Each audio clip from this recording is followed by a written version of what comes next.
Hello. Hello, hello. Happy Thursday. Yep. It's Thor's birthday today because it's Thursday. And I'm in the mood to tell stories. I remember the other day a story about when I was a kid. So, I don't know how old I was. I might have been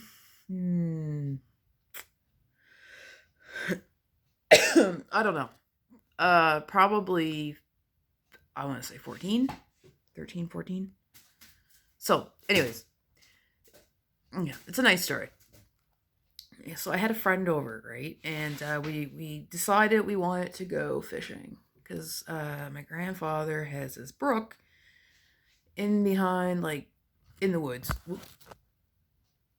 I'm holding you in my hands today.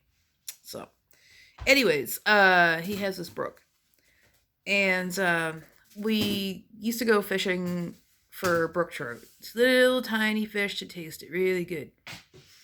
So, anyways, my friend and I went to go fishing. And we were at my grandparents and told them what we wanted to do. So, they had this, I forget what you call it. Oh my god.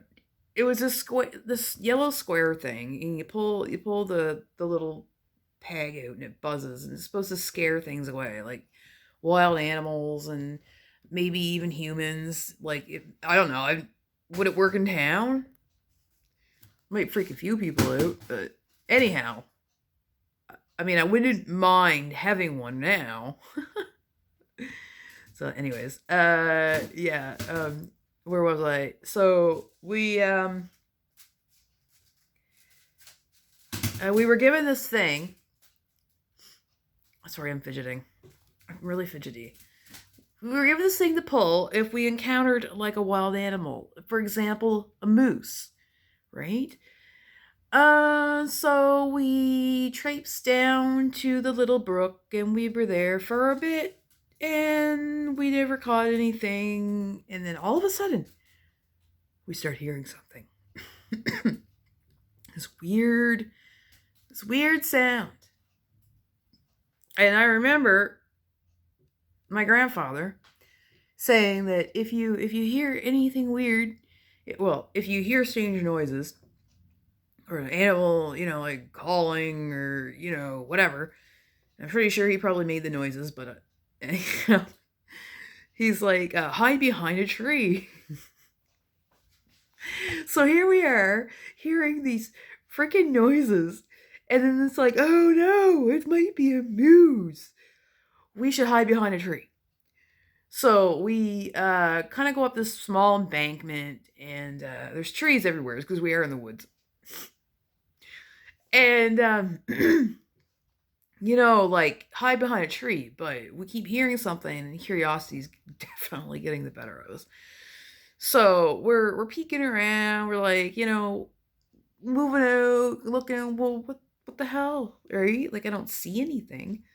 And then, my friend's like, oh my god, like, it's getting closer. We need to hide behind a tree.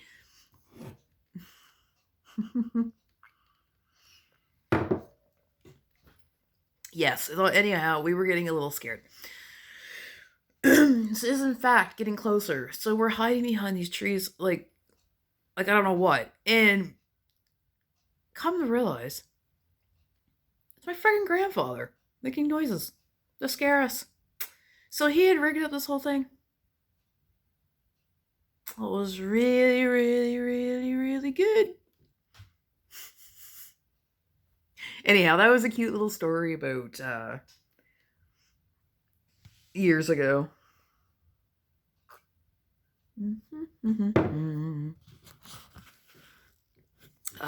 What else? Yeah, like more stories right now. That one just kind of stood out. It was cute. What's everybody doing today? Oh, just a sec. I have to pause you for a second. Okay, I'm back. Here's a cute little story. Okay. When I was really, really little, my great grandparents used to look after me when my grandparents and my mom used to go. They used to go to work all summer, well, all year, but like, well, no, I think it was mostly like seasonal. But anyhow, like, so my great grandmother looked after me a lot. And I spent the night. She just lived next door. So I lived with my for the first 6 years of my life, I lived with my grandparents and my mom. And it was my great grandparents lived next door, and my parents now have their house, and they're now uh, no longer alive. So actually, my great grandmother just passed away. My grandmother Broughton, she passed away. No, wait, sorry. Great grandmother Broughton passed away. I do believe it was 3 summers ago. Uh, she was in her 90s. Anyways, she looked after me. And she always made me breakfast in the morning. And it was, a lot of the time, it was like scrambled eggs. So I would get up in the high chair, and she would have her cast iron skillet. She would crack the egg, put it in. She would put real butter in. She would crack the egg. She would put it in. She would take a fork, and she would she would cook the egg with fluff it with the fork, and then put it on a plate. And I was just mesmerized by the perfection of her scrambled eggs. And it was all the technique in the pan and the butter and everything else, right? So anyhow, I had lived with my grandparents.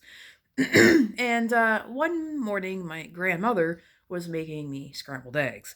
And I apparently had lots to say about that. So I told her that she doesn't make scrambled eggs right. She don't make them like Granny Broughton, which is her mother.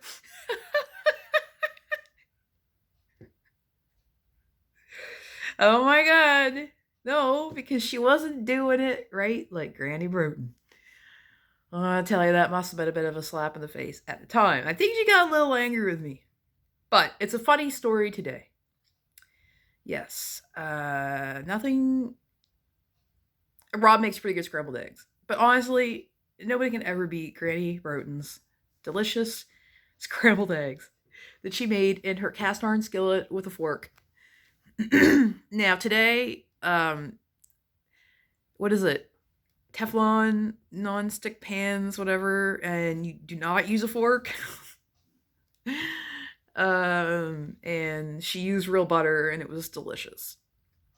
I definitely remember that. Of course, her and my great grandfather always seemed to have like either boiled egg or poached egg with butter, salt, and pepper. Excuse me. And there's a few times, my great grandfather, he really loved to fish and hunt, and there's times when we actually had trout for breakfast. Yeah, it was pretty good. Mm. I have lots and lots and lots of memories of my great grandparents. Might have to do another little video of cute little stories. There are some more cute little stories. And I remember supper time. Like, they used to have deer meat a lot. So, and I remember the way that my great grandmother used to cut hot dogs. Like, she'd boil them and then she would slit them down the center. So they were. Well, I was told it was so we wouldn't choke on them, right? Like when they were cut up, but I don't know. And the carrots were done the same way. Anyhow, yeah. Um, yeah. Definitely unique being partially raised by your great grandparents. It just kind of brings a whole new generation and uniqueness to your experience. So, anyways, I might have another story sometime, and I just thought I would like to have a little talk with you while I have some coffee and toodaloo. Kisses to you.